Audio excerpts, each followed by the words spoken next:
come listen to comedy, come next month, write your name legibly, and let's get on with this.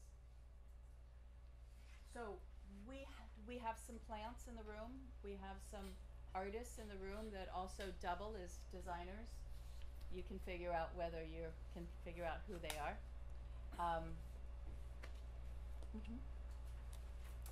I put together PowerPoint presentations simply to keep us on track.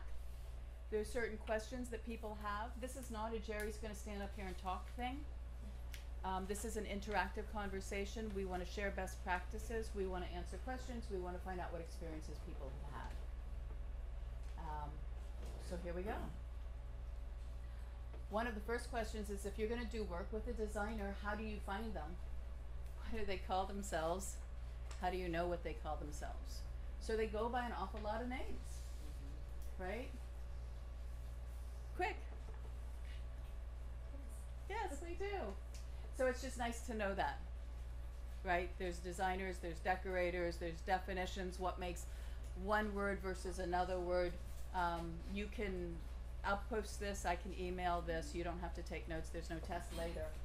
But depending on who you are and what kind of art you do, depends on who your target market is.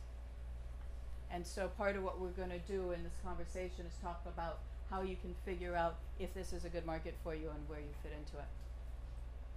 Any reason to say anything more about that stuff? Can I say what's a hospitality designer? Hospitality designer would be somebody who specifies art for hotels. And contract designer? Want to answer? Contract designers are oftentimes used in commercial properties, meaning corporates. They work with contractors, larger spaces. And is an art consultant kind of a generic term for where people would just go to the art consultant to find work? Art consultants can either be residential or commercial. Oh, okay. Usually they have a body of artists that they represent.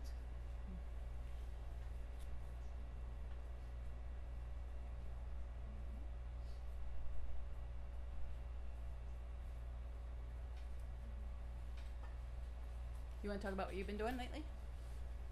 What I've been doing? Yeah. Well, my name's Meg. I have a Savage, and I'm the owner of a design firm called Wholesale Interiors. And one of the challenges that as a designer we have is getting into the head of our client. And oftentimes our client, when you ask them, well, I want to design something you want and you like, what it is that you want and like, and they oftentimes don't even know what their style is. I don't know. I just know what I don't like. I don't know what I do like. So I decided that it would be great to have a workshop and a series of workshops. I'm having a pilot project next Wednesday, launch next Wednesday with a focus group of people to find out how people communicate their style. And I'm going to use it through a certain system.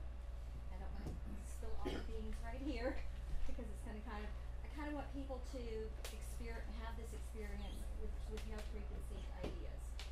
But I want to be able to pull from them what their style is. And then if it is a success, I'll have future workshops that will hone in on the specific things that are important to interior design, like space, light, reflection, color, texture, all of those things that make a good design. That a lot of people just don't think about. Or they think about it, they don't, subconsciously they do it, but they don't know why they do it. So that's what I'll be doing soon. Excellent. And then would you do design for who? I do design for design work for developers, model homes, and for their clients that come in and buy one of their spec houses, or I do all the spec up front and help set up the model homes. also do staging for the real estate industry. And then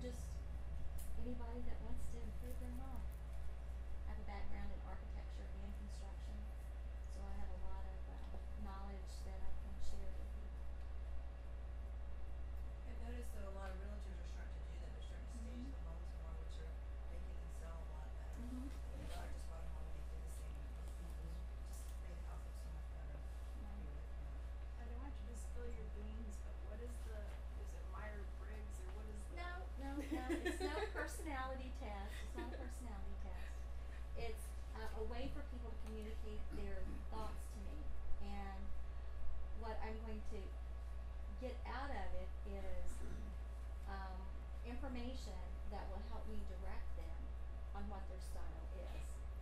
We're But gonna they're- keep going. You guys can exchange cards. Thank you. Do you wanna talk about what you do? Sure. Okay. Hi everybody, I'm Stacy Michelle. I'm artist, designer, crazy, passionate, insane woman, and I do a lot of different things. And just over 20 plus years, just background and history. I have done custom estate home builds, residential properties, new build outs, flipping properties, that whole gamut. And here in Florida, I do interior design, decorating, reorganizing, redesign. I'm into repurposing furniture. Everything is a palette. So it's taking and creating a space you love, and that's my kind of passion in life, is going into someone's home, their style, and because they don't know how to pull it together, they don't know where to start, and I'm very big on form and function, and then your design is layered on top of it.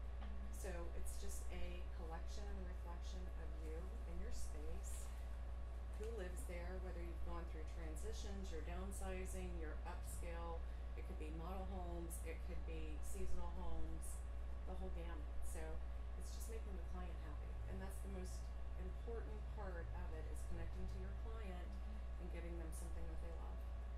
And we have to be investigators and figure out exactly what that is, and that's a big challenge sometimes. Yes.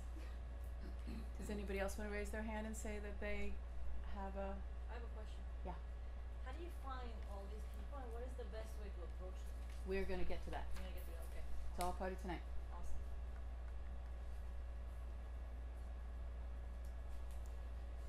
Okay, so what do they do really? Pretty much what these guys just said. So it's all about visual interpretation and perception, being a master of superior and natural instincts to help somebody take something that they have a hard time saying verbally. I'll know it when I see it. And help them guide to make good choices. You say tomato and I say tomato, right? Because we're going to focus on art as it relates to design, because that's really what we all care about here. And it's very subjective. I'll know it when I see it. So, how do you know who to work with? What a good question. You have a style. So Scott can call a designer who all of their work is traditional, with landscapes and big gold gilded frames, and they're gonna say, Scott, you're a super nice guy, but you're not right for me. We had a buddy who was gonna show up, and he's an interior designer out of Miami. He ended up having to leave quickly. He's bought from him a few times. Contemporary, Miami, lofts. You can see that, right? So what you want to start doing is figure out your job as an artist is to make their job easy. It's really that simple, to say the obvious. So you want to find designers, look at their websites, look at their style, and see if it matches with your style. Jump in anytime.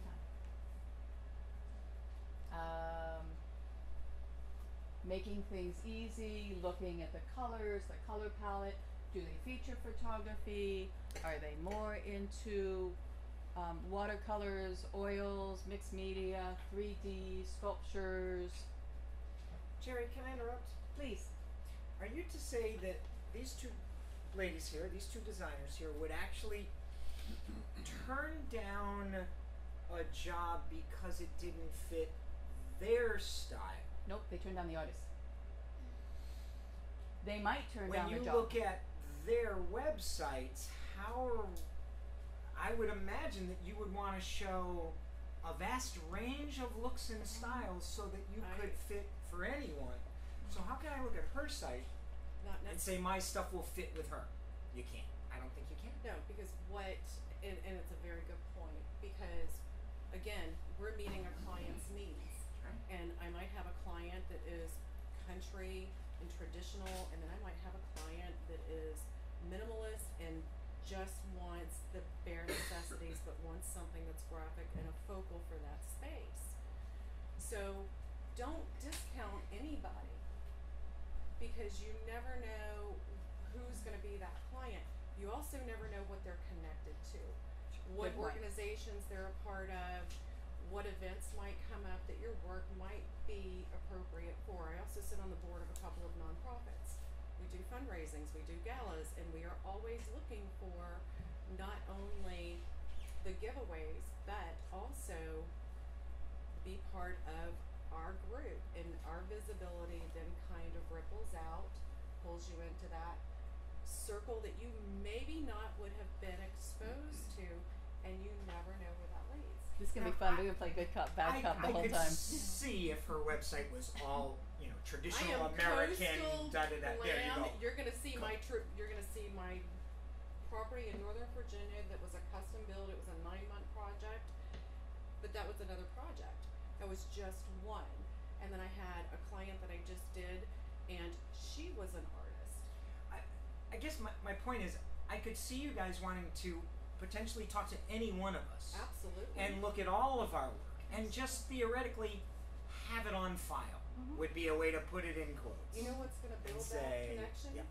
That relationship.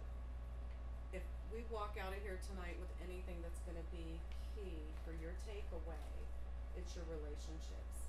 And it's not, here's my card, here's my portfolio, boom, done, and you're going to the next one, because it's like, buy me, buy me, buy me.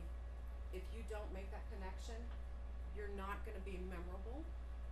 But if you make that connection and there's any kind of component, I'm gonna actually look how I can incorporate that either into a home, into a commercial space, or even into some other arena, because those connections lead you to many places that we would not necessarily venture into. You are both right. No, it's true. What I'm trying to do, and this is good, because this is, like I said, we're gonna do the good cop, bad cop thing. I talk to artists every day, and not to make a generalization, but there's an awful lot of artists in this world who can get really overwhelmed really, really fast and give up. So you keep saying what you're saying and you keep saying what you're saying. What I'm going to talk about is, here's a very simple baby step straight line. If you want to give it a try, here's what to do. And these guys are right too. If you've got the personality where you just want to talk to everybody, because you never know. I mean, she might have a relative who's a champion bowler, and you love to bowl, and there's a connection, and 3 months down the road something comes up and it's like, I have to call that person. Okay. This is good. Can I ask, Please. how would you find people like this, just cold? Do you go on the computer and put designers in a Absolutely. locale, Do or a Google search in Yeah. your area, in your zip code area, your target arena, and see who's out there. Because there's private, but then there's also firms, and there's businesses, and they also have storefronts. So, boom, there you go. Especially if there's storefront too. And I can also recommend that you go as a guest to the American Institute of Architects when they have their meetings. I mean, there's a lot of these architects are designing phenomenal spaces that need works of art, and they can connect you with their designer if they have an interior designer either on staff or that they work in tandem with, that can put you in front of, that type of thing. American Institute of Interior So, no, Designers? American Institute of Architects, and I don't know how active ASID is. ASID is incredibly active in Sarasota, and they are re-upping the Tampa Are they? area, trying again. I know Alice Alexander, who is, last I heard, was working on Corey Avenue, is and Corinne Weiss is very busy, and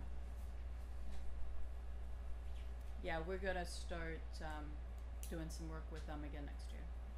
We have in the past.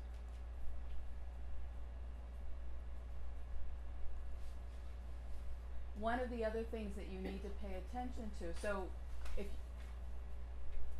understanding a designer's work, taking a look at the website, talking to them with knowledge, just like you would want somebody to come up to you I mean, if I walked up to Sharon and I'd say, so what do you do? And you're an artist. You paint, right? I mean, if I keep going on that line for a while, she's gonna get insulted. She's a photographer. So if you understand what an artist does, if you meet and you say, oh my God, you did this, huge place up north and it was gorgeous and I saw it and people like that. People like that you took time to take a look. The other thing, and I hear this a lot and people complain, but big deal, get over it, is you sometimes have to give them the work. You have to give it to them on loan so they can take it to their clients and see how it looks. The puppy dog clothes, remember that? Yeah, well just take it to their house and hang it on the wall and see if they like it and bring me back a check. And a lot of times artists are afraid of that. I can't let it out of my hands, but people, there's that I can't make a decision till I see it, well I won't create it until you make a decision kind of a. Yes, ma'am. Would you expect an interior designer to have insurance on your work? Well, we carry general liability insurance, so, we're insured if something was to happen to your piece. And you're a part of an organization, American Interior Listed Interior? Actually, I'm part of the Real Estate Staging Association. I'm part of RESA. No, I'm not affiliated with ASID. But that whole market with the upping of the housing market, improvement of the housing market, that whole market is really growing. So is it crass to say that what designers really want is color matching? Color matching? No, not necessarily. No, not, I agree, not necessarily. They'd probably say, I don't believe in matching your art to your interiors, but everything should complement. Is that fair to say? Yes. Yes. Yes. So how do you do that? You can look to fabric. You can take a look through the magazines that resonate with you and your style of art. I know that when Scott was doing art shows in the beginning, I would bring out, and he wanted to sell to a certain target demographic, I would bring him those magazines and I would say, would you create some pieces that could go in this room? Because what you're looking for is to take your art and put it into a room. I'll give an example. If you go and look at all the architecture firms and find out which ones locally have interior design departments. For example, Gresham Smith and Partners in Tampa has a fairly large interior design department. Not all architects have their own interior designers. They do hospitals, and think of the artwork that goes in the Baycare system hospitals. It's phenomenal. They do work at Tampa International Airport. A lot of the art that you see in the bathrooms and the walkways, concourses are pieces that they've had to pick out. So it would be great if they could use local artists, because a lot of times they're going, they're having to search the internet to find these pieces that they need, and because they don't know about you. So it wouldn't hurt to try and make an appointment to go in and do a lunch and learn on what, your skills are and what you can present, or a few of you get together and go in as a group, a photographer and I don't know, different mediums of art, and show them what you can do and what size. What's the name of that architect? Gresham Smith and Partners. They're a national firm, but they have a large Tampa office. Then there's HOK, Alfonso Architects. I mean, there's just go in, call them and say, do you have an interior design department? They say, no, I don't. Well, then, who do you use for interior design? And they'll tell you. But if you want to do commercial installations, that's the way to get in front of those people. So it's an advantage the local artist has, because the facilities want to show actually the scenes and the breadth of what's going on. Visual. Kind of a left field question. I know we're talking about installations and hangable art. Does murals figure into any of this? Absolutely. Excuse me if I'm jumping ahead. I just didn't know if that was one of the components of some No, of this. absolutely. Or, okay. Cool. How does excuse me, How does an artist determine what for the value of their art is that's going to go up on the wall? You take another That was a workshop whole other here. workshop. Tell you, We that talk was about 2 this months here. ago. That's another night. It'll come up. Is it fair to say that color is about 80% of the deciding factor of the art sales to decorators?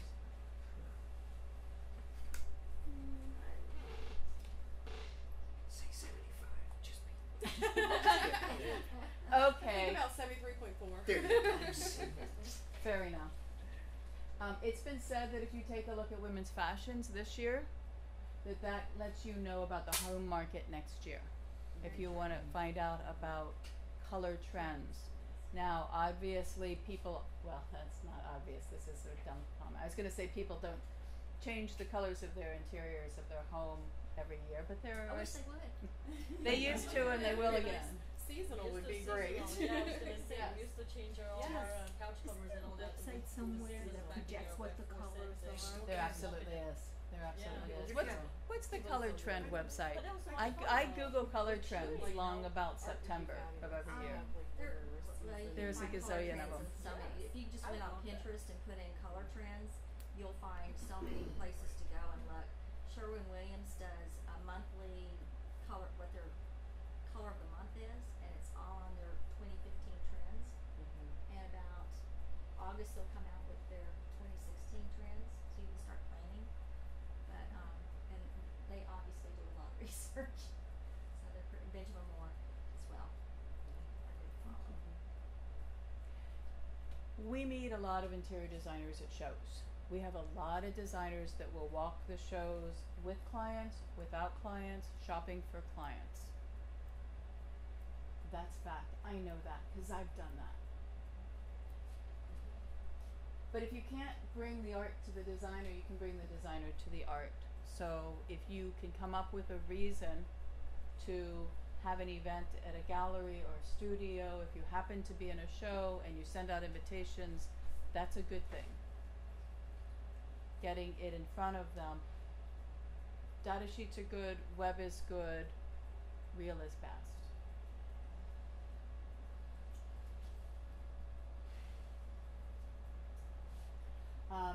We have design to the trade buildings around, a little bit down south between here and Naples. There's a couple of design centers. There's also a design center. What we used to consider would be when we could take our artwork and hang it back in leather furniture stores or other furniture stores as backgrounds, vignettes. We have comped artwork to hang, and it has sold in flower shops. So that's another way to get your art out to be seen, and then you can reach out to the designer and say, come to this place, particularly if it's wholesale. Silk Gardens, we used to have a lot of artwork in Silk Gardens, which was for the trade only, supposedly.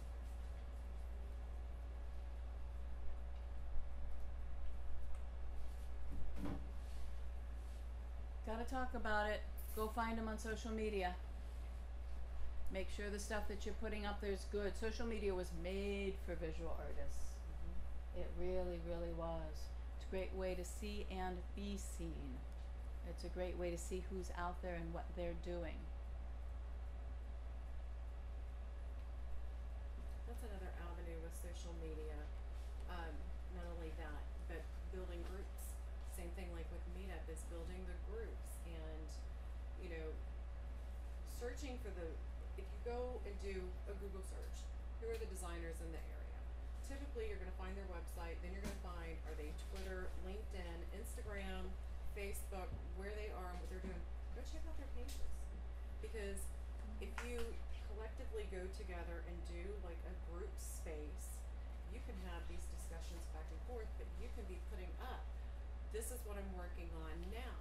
This is, you know, talking about color trends or style trends, and it's another fabulous way you get connected on social media. And I'm sorry, but everybody is walking around with this, and everybody's taking pictures, and they're out and about doing everything.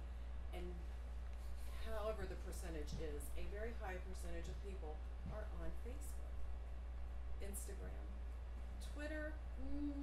Yeah. I'm not a Twitter fan so much, but It's a great way to link somebody to some place where they can go see it. yes.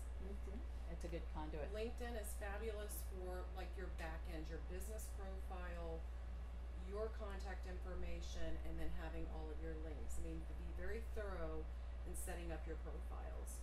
You want all of your information there, ease of contact and everything else. And LinkedIn now has kind of evolved to where you can also do your postings in there and topics, and there's again Right. groups after Groups. groups in there. Same thing, do your searches on all these different social media platforms. There There's are a art wealth consultant of groups on referrals LinkedIn. and connections. And you can ask any question. How do I reach blah blah blah? It's that whole 3 degrees of degrees of separation. I'm going to Dubai. I want to meet this person because I want to sell this art. How do I do that? Meg, what are your thoughts with house? Oh yeah. Oh. House is huge. I find that working with clients that is probably the number one place that they go is to house. Are you guys familiar with House? HOUZZ? Did I spell it right? Yep, Yes. you did. House.com. They Must be. You can Must be. find any resource you want on there to design your home, your office, tradespeople to build it, people to design it, people to furnish it, anything you want. And you can have a listing on House. Doesn't cost you anything to have a listing. And when you've got, and you can put your artwork on there, and you can see what else can you do. What's it called? Yeah, you can have a portfolio. HOUZZ. Yeah, you can have a whole portfolio. And you can jump in, they ZZ. have like the online discussions there as well. So somebody might be asking a question, I've got this dull wall, all monotone room, what artwork's gonna look great? Perfect opportunity to go, this one, me, and here, Yeah. you know, make those recommendations. And she's telling the truth. Yes, It's the new Go West. It's Yeah. the new Gold Rush. people want it instantly now, and social media, and it's the perfect way just instantly to put your stuff up and out there. But everything you do should be what they said last month. You should have it copyrighted before you do Yes. any of that, right? Yes. Yep.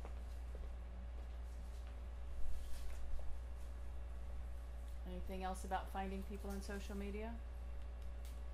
Check out House. If you haven't checked them out, check out House. It's really a good way to spend a Sunday. Right. And of course, it also is a great way to build community, artist to artist. Because you can make connections with people in the middle of the country and the other end of the country. Tampa Bay is so wonderful. I gotta tell ya, you guys know this. I talk about it. We came from Boston, and if you said I do photography, I'm not gonna tell you anything. This is such a caring and helping and sharing community, but not everybody's like that. And so sometimes to find buddies who do similar, like-minded things that you can compare war stories with and share experiences that might be in the middle or the other side of the country. And bringing the creative community closer is another great use of social media. What about going to some of those home shows that they have in Tampa at the whatever the hockey place is now called? You could go maybe for resources. Yeah, we Good. have, again, donated art and gone and worked there with furniture. We had a relationship with Leather Express for a number of years, and it was their space, and they paid, and their salespeople. We just stuck around and said, "You like my art? Isn't it pretty?" Nothing's a bad idea. Everything should be tried. You never know what's going to stick for you. I guess that's all I can say. Well, I will interject. Okay. Because I have worked a lot of those home shows as a marketing consultant to other people, and people want a bargain there. It's they are using it as a resource. There is a huge display of art.com stuff they bring in and sell Oh, I it didn't dirt realize they were cheap. there now. Starving artists. And it's nothing is original. You know, it's just a bunch of nice stuff, but you know, it's not what you guys do. So, I personally think would be a waste of your time to pursue that avenue, but that's just me. But you could walk it. Yeah, You could sure. create relationships with With builders people and yeah, builders and Exactly, that's your resources. Yeah. So use it as a marketing tool, a networking tool, but you know, beyond that, I don't know.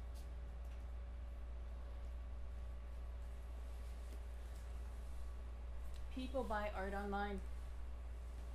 If you're not selling off of your website, if you think that people won't spend thousands of dollars to buy a piece of art that they saw on a website, they do.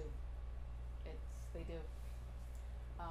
When you're talking about the world of decorators, it should be for everybody, but we're talking about decorators and designers today. Keep in mind that they're making choices and decisions for their clients. So they need to know that it could be returned. Again, just put yourself in somebody else's shoes. And if you tell somebody, yes, if you buy it and you take it and you're not satisfied, I will take it back and I will do whatever I can to make you happy, then you can increase your chances and probabilities. I think in the 14 years that we've been selling work online, there's only one piece that I had to rebate somebody their money. Just could not make the guy happy. He was from New Jersey. That explains it. Don't look at me when you say that. A lot of toxic I was things. born in New York City. There are a lot of toxic things. And okay, so show me the money. How do you get paid? There's a couple of different ways to do that. Let's talk about that. We'll talk about how you price your work, and then we'll talk about how you'll cut that price in half, and then you might even cut it a little bit more. There's a difference between wholesale and retail, and as long as you're upfront with people, if you want to sell to decorators and designers and you insist on selling retail, then you should have a really, really good name, and an awful lot of years behind yourself, which is a very polite way of saying that's probably not gonna work. Because these guys are in business to make money, and the way that they make money, I'll go through it quickly and then they'll go through it more. They're hired a variety of ways. Many times they're hired by the hour. And that means they are hired to negotiate to buy wholesale from you, and then pass your wholesale price along to their client. And that's fine. Sometimes you sell it to them wholesale and they mark it up however they want, and that's fine. And sometimes they tell you what to charge the client and give you their address so you can send them the check, and that's fine. And that's how you get paid by a designer. I think that's pretty much it. You nailed it. And every situation's different, and every client is different. So I have a designer that I work with, and with every single client, I start the conversation, how are we gonna handle this one for this client? Right. And anyone could be different. You over there in the corner. So if you're going to sell something to a designer, who's responsible for the matting and the framing, and how do you know what they want? Are they gonna tell you like, we want it in this house, so we want a wood frame that's Maybe. natural, or we want a black frame, or We're gonna come to Jerry. If they're smart. But still, But we have to tell But- Jerry what. But her client might have a framer who she loves, in which case she's gonna buy it from me unmatted, unframed, and that's fine. And she's gonna take it to where the client wants, because her job is just to make the client happy. My job's to make her happy. A lot of times the client will tell us, you mat it, you frame it, you know Right. what it's gonna, how it needs to look, I don't, you have the resources, I don't. And Yeah. so, we'll work together. Do they always have to be printed? Or let's say you see something on the website and you go, I like that one, and then I call Jerry or you call Jerry, who will call Jerry, print it, or how does it go from there? Well, it depends too what we're dealing with. Are we dealing with a print, a canvas, a photograph, a mixed media type thing? Because that also is gonna Let's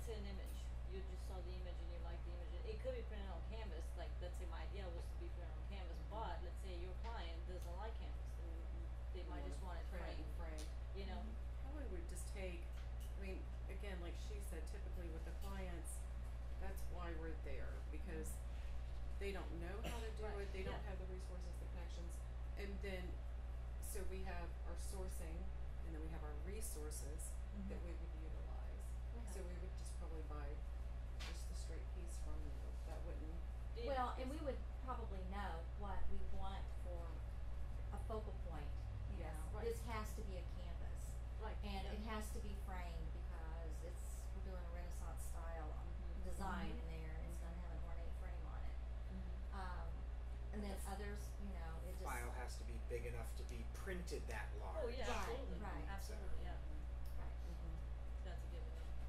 I was just wondering, like, if you just wanted to print it and then they just went from there, or you could just, I could send it straight to her and she would, I don't print anything. I print My everything. clients ask for the images, digital files, and then they take care of everything from that. Okay. Is there ever any concern then that your digital file is out there and you don't know what's being done with it? Versus Well, you I have don't the terms and conditions though, you that, print it and roll it up in the tube and mail it to them? I believe, well, that can still be scanned and Yeah. copied and Well, I cheated. know Cheaters are that. cheaters. yeah, yeah. Right. And That I might think be we a- started with Yeah. this with it's about relationships. Yeah. If you don't trust the person you're talking to, don't give them your work. Right, yeah. And that might be a different conversation for a different time. Just on this money thing once more, what's the percentage difference between wholesale and retail for the interior design work? Varies. it depends. Anywhere 30%? from 15% to 60%. And a lot of times the designer will let you know, with this client, I have to have 50%. So just price it to me so I can mark it up 50%. If you, cause they have to make money. I mean, your prices have to stay consistent too as an artist, so. Wholesale is a whole business decision. Is wholesale like bulk, you mean? No. I don't know what the difference is between the two. Like between Just like wholesale and retail, what say is that the again? difference? Like is wholesale like in bulk or how does that work? Your wholesale cost, explain this the right way, business to business, we purchase at a lower price. Okay. Then you have your retail price. So those relationships that get established, we might go in, like she said, anywhere from 15 to 60%. I've got stores that I have that I use to go source out of. My relationship with them, if I go in there, I'm going to get it at 50%, 40, 50%, depends on what it is. You walk in there as a retail off the street, you're gonna pay Okay. that cost. Everything has markup. Yeah, they talk about everything, and it's retail, it's clothing industry, fabric, everything Right, I'm has asking that 'cause- markup. Yeah, 'cause like when we do something like photography, we use licensing. So like you license for circulation, like how many people are gonna see it, you know, what kind of demographics gonna see it. So it's like a licensing is different. That's what I'm asking because with retail and wholesale is like completely opposite of, I think. Okay. Yeah, this is different than royalties and licensing. So when Staples buys a product to sell, obviously they can't sell it for the same amount that they bought it for. Okay. Because they have overhead employees bringing it in. Now, when you talk about bulk, let's pretend that Meg likes me, okay? And we have a relationship, and I like her. Here. We're partners. And I don't want to be crass, but in the world of business, with some things, relationships are only as good as they are mutually beneficial. So as long as she can make money off of me and I can cover my costs plus, I don't have to do plus plus. Because the thing is, I don't do plus plus because if she likes me and I'm good and I make her life easy, she will buy again and again and again because she's going to go out and have lots and lots of clients.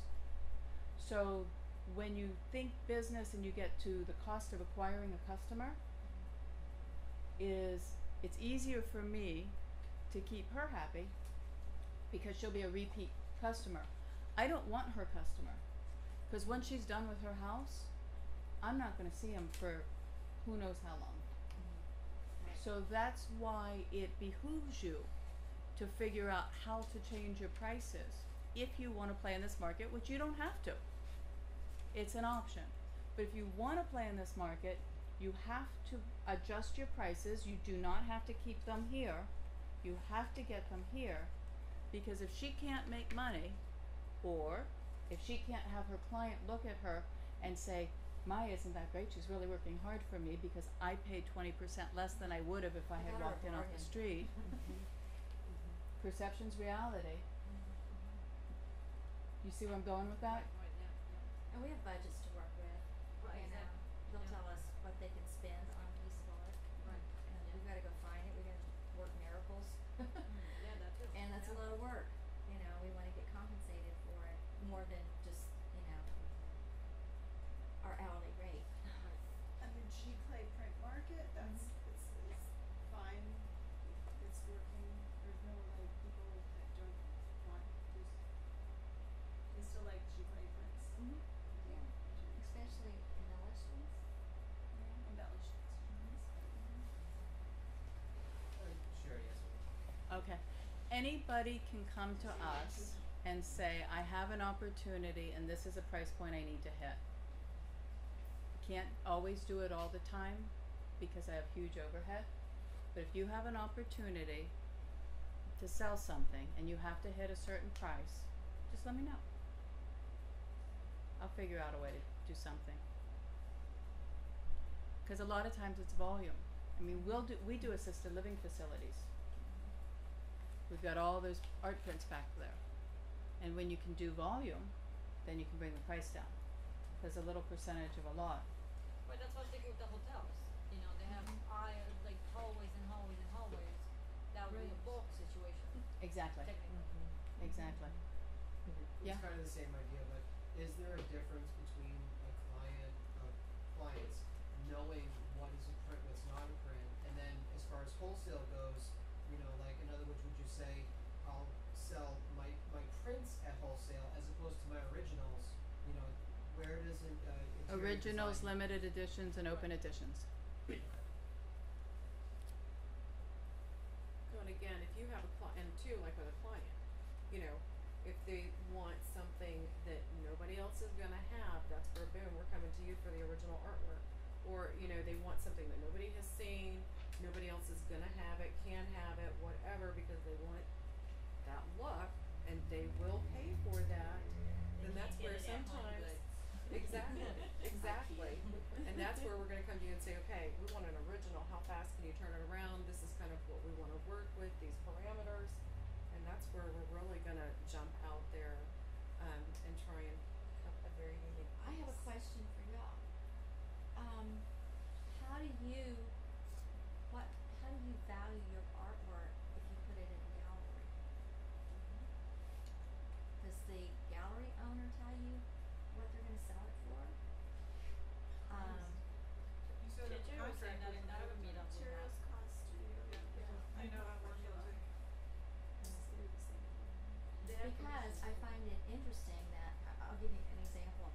I bought a piece of art, I found a piece of art in New Orleans at a gallery. Absolutely love it.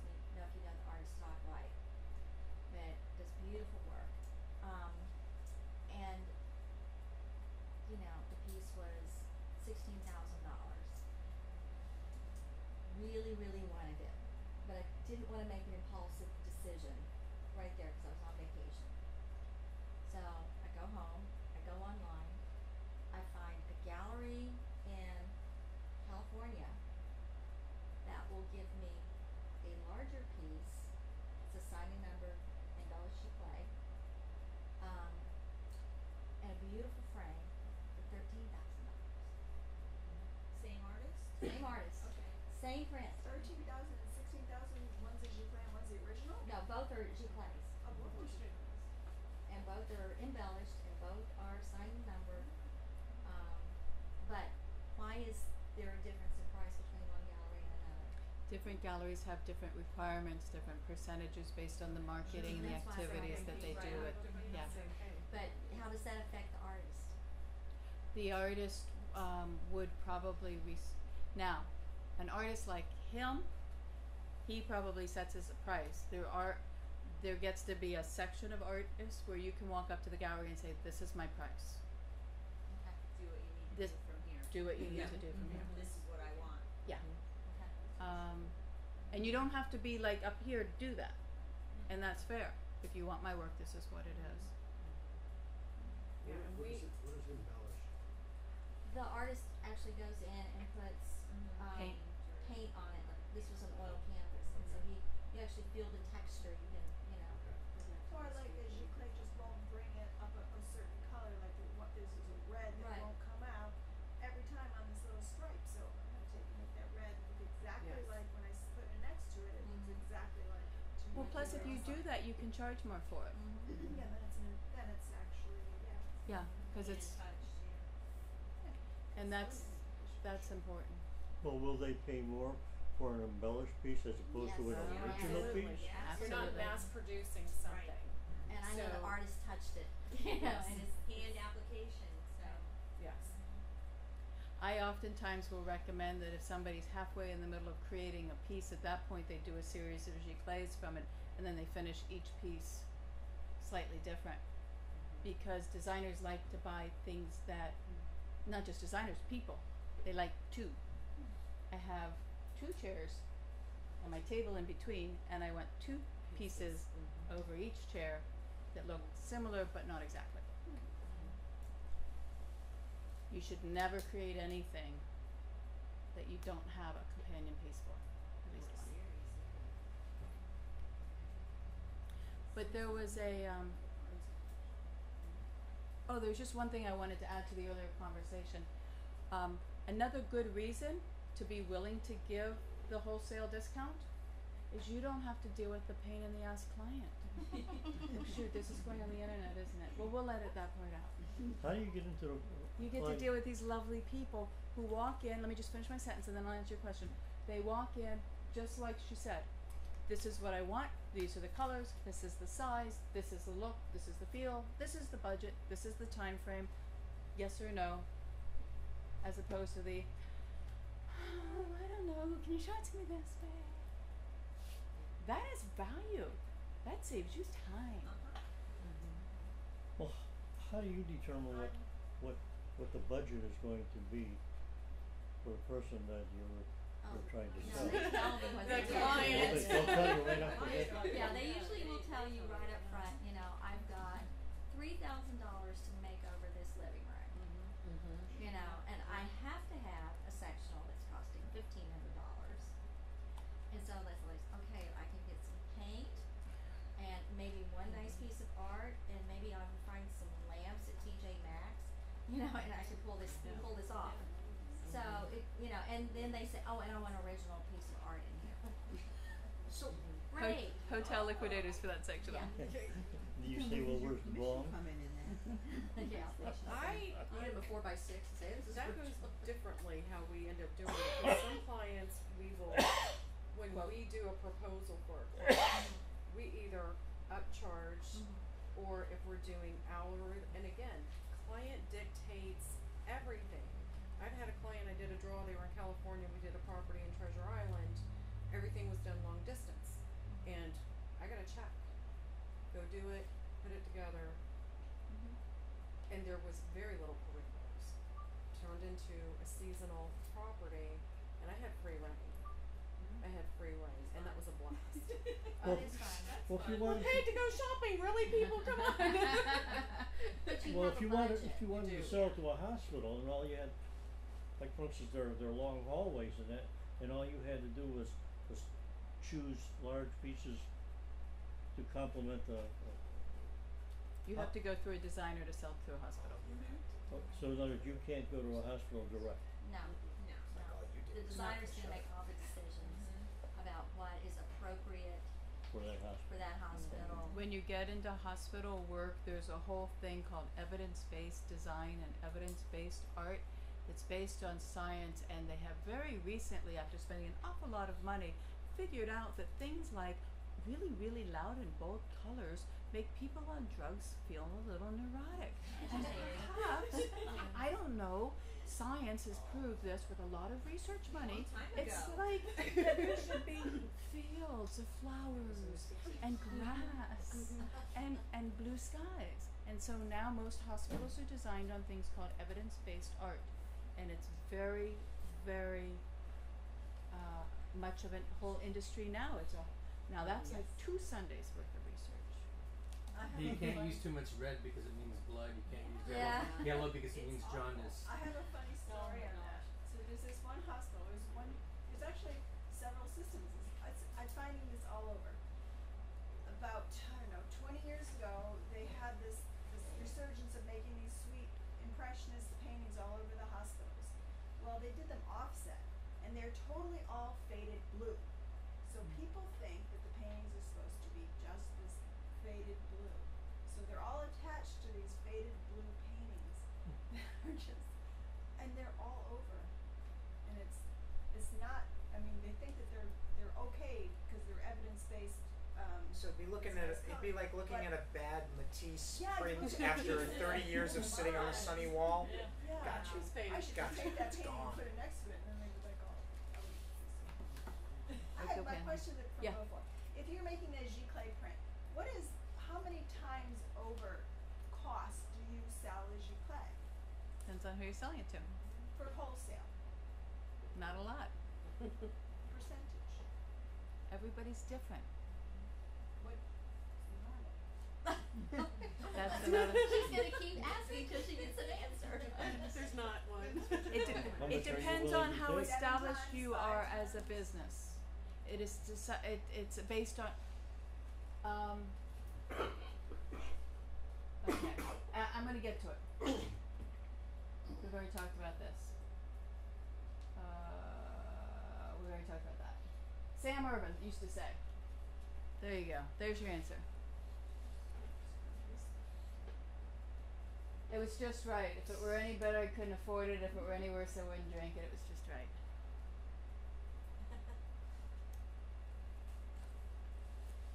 Yeah. Okay, so here's my question. You keep mentioning giclées. Is that set in stone that people want giclées, or can you just show them copies It of depends. your, It's just a level of what they can afford. Right. Mhm. Yeah. If they can't afford the original, like I can't, I want the next best thing. You know. And for me, that works. Okay, Some but if people- you're showing a designer, you don't have to show them a giclée right off the bat, do you? No. The image is what they're gonna be purchasing. That's what And you can then- show slides. Yeah. And that leads me to my question, which is, how do you guys like to see artists' art? Would you like to go to a website? Would you like to have them come visit you and bring See you them a in portfolio? person, the book. I love to go to your gallery. Yes. And if you don't have a gallery, you know. I think both, again, the more visibility that you can establish, that's your lead in. And you never know, I might be searching the internet and we're doing a project and we've got to find and I just stumble across something on your website. We will reach out and contact you. But my big thing is, we were talking about how do you find people in the local area that do this and who are your targets. Stalk them on social media, websites, establish that relationship. In different networking groups, we talk about having chitty chats. Same kind of thing here. Time is limited, but if you actually reach out and make that connection, I'm gonna give credibility and time to try and say, I would love to meet and look at some options. So do you go on website, let's say Fine Art America, and look through all of those pages that all the artists have there, or? She probably Put Googles blue, Color. flower, House is Florida. another one if we're looking for a style or, you know, something like that. You can put in your little search parameters, boom, it pops up, and I'm gonna go wherever. But again, it comes back down to this. Does my client want $20 budgeted towards art because they've got to have this $10,000 table, and we've got, you know, $500 left to do whatever we've got to do.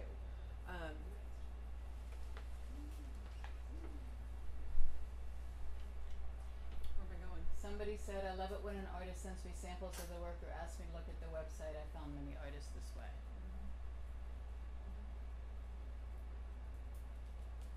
And I'm a creative. I'm always looking and seeking, and I do other things on social media. So my early morning job and then my day job. But I'm constantly sourcing and looking. So it's And- worth our investment to make portfolios and send you, you know, maybe a portfolio. I don't want to say notebook, but a portfolio with like 8x10s in it of our I don't even work. think that's necessary. No. I mean, it goes back to the To just go to the web. relationships Mhm. and knowing what your website is, what your style of art is, and I can put your face and your name with your art. And so when I'm doing my mental catalog of who do I know who does, it'll pop up. But, and again, social media. I hate to keep pushing social media, but if you get out there and you send me a LinkedIn message, you send a request for LinkedIn, that's one avenue to do it. Because if you've taken the time to seek us out, then we're gonna take the time to kind of know look you. and see who you are, where are you, what is your style. We will go and look because we are the same thing. We don't wanna source from where everybody else is gonna source, and most of the time the clients want something different. They don't want what's readily available in that market. They can order it themselves if that's what they want. Yeah, exactly. Or they can go to J Maxx and Home Goods. Yeah. I saw this in there. No. They have to have something new and different in order to stay ahead. So Yes. you said, what do you say? So I made a slide that says, what? Sorry, I've got young people interning with me right now. So you can pick up the phone and call. Handwritten notes. When was the last time anybody got a handwritten note? You want to make an impression? Send a handwritten note. Put your piece of art on the front of the handwritten note. I bet you they'll keep it. Send an email. When you pick up the phone, you say, hi, my name's blah. I've seen your website. You do beautiful work. Are you working on anything right now where you could use some art? Is there anything you need to see?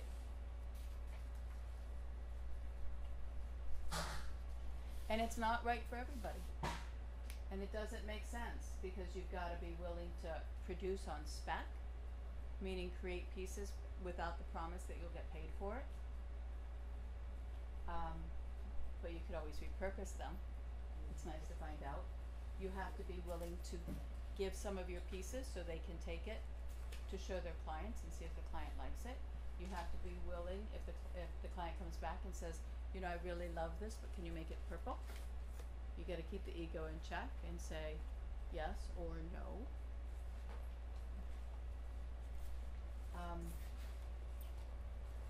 But what you really, really have to do is you have to be about relationships, and you have to assume the viewpoint, how can I help you?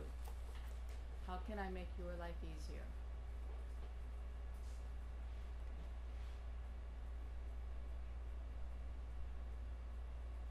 That's all I got to say.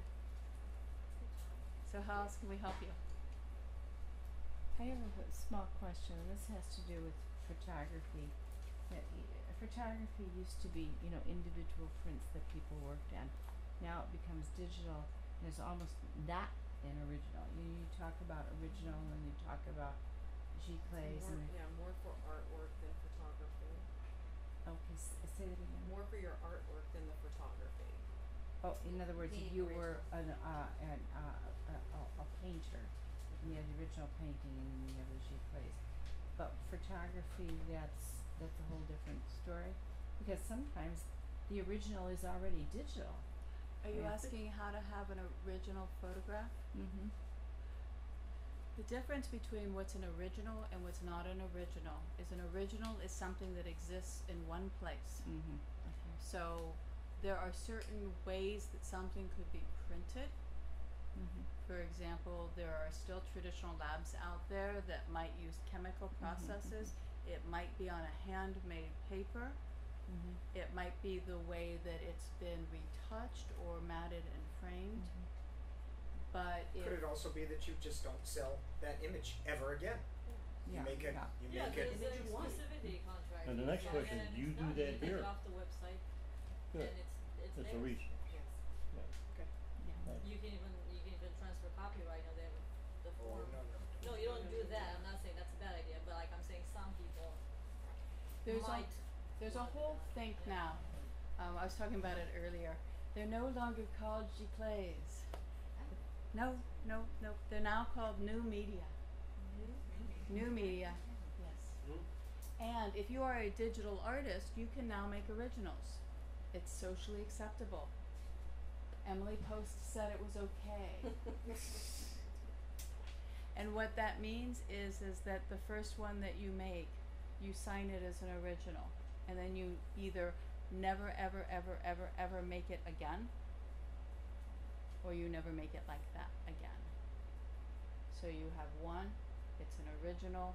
My recommendation is that you use some killer material to do it, whether it's a handmade paper or a treated something or a metallic something. You just do something to make it very special, and then the rest of them would be your limited editions. I was gonna say, yeah, limited editions Yes. is another way to. But what we're talking about is the image. So you might do one on canvas and then the rest you might do prints, so you would have You might do a not limited do one on- edition. Well, for example, he took it out there, but we print on handmade paper. You know, we print on canvas that has gold and silver strands through it. That's something her client would spend good money for. The trick to an original is something when the client. The other thing is I've sold pieces and somebody said, I don't ever want to see this anyplace else. So I'm like, great. 5x the price I just gave you, and you will never see it anyplace else. Okay, if you insist. What did you say about the price? Five times. Right. Sometimes it's 6. Depends though. I'm just messing with you. I'm totally messing with you. I usually do 3 to 5x over a giclée price to never ever sell that piece again. And you know what? They're getting a bargain. Sure, it's Because an original. this is number 14 of 250. I should sell it to 100x. Right. Because I've already sold 10 of those. But you don't do 5x? There's a thing called something's only worth Right. however much the market's willing to pay for it. I don't know if anyone can answer this. This is sort of a new media question now. If you sell a piece, whether it's a print or original, to a designer who sells it to a client, are you able to post it on your page, Facebook? Or would they, like, you'd have to ask permission to do that? I guess it's kind of a gray area. Artist routines copyrighted. Say again? If you do what? You put it on Yeah, but if a client doesn't, If you exclusively sold it, no. If you ask sell it permission. onto them, Yeah, I mean, they. like there used to be work for hire contracts that would kind of cover the same thing you were allowed to show with your portfolio. We ask permission. To anybody that we do work for, Outside those countries. we say we were so proud of what we did. Do you mind if we post it? Sometimes they say yes, sometimes they say no.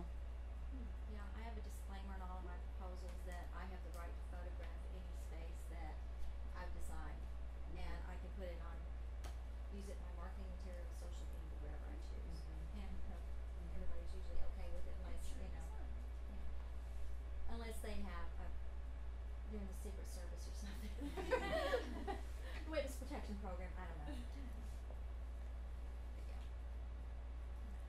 What other questions? Just doing my copyright forms and stuff. You always retain copyright. You always have to, right? Unless you're it's You work do. for hire, you're Not unless every it's work not for hire. not every artist does. Unless it's registered, you know, you have to register whatever it is, because if it's not registered and you end up in a case that goes to court, without the registration, nobody's gonna take the case. No, you always it's your art and you signed it. It's your art unless it's work for hire. It's always been yours and always will be your art. It is, but in photography though, if somebody takes my photo and my photo is not registered and I find out that somebody took my photo without my permission,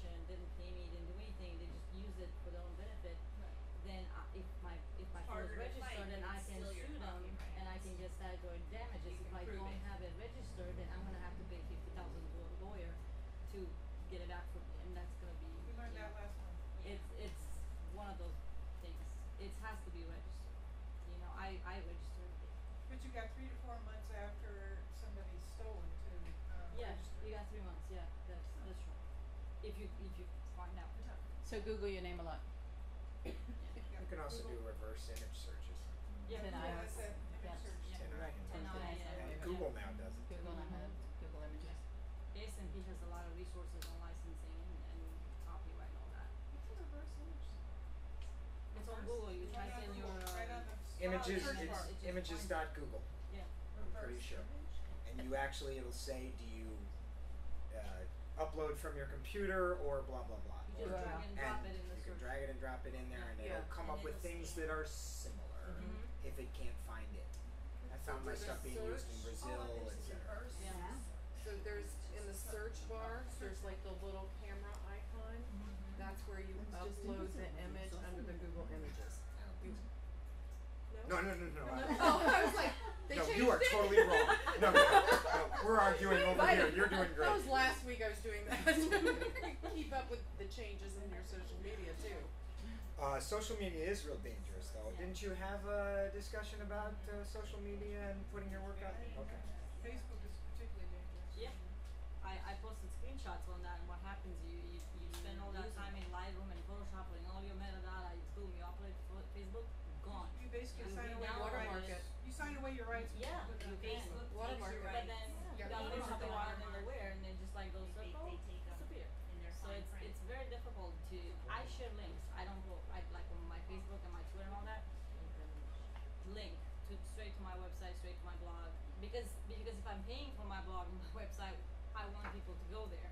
Right. You know, I don't want people to just roam around Facebook and just the right click, make profile photo or whatever out of my picture. You know what I mean? It's weird. Yeah, their terms are very. So I want to invite everybody to stick around. I think there's still a couple more meatballs left. If you haven't had a tour and you want a tour, I particularly want to thank these two for taking time out of their busy schedules and helping us out. I'm not kicking you out. You're welcome to stay and talk and ask questions and drink wine and hang some pictures. No, you don't have to hang pictures. But Thank you for coming, and thanks to both of you guys. Thank you for having me. Appreciate it. Learned as much from y'all. Pleasure.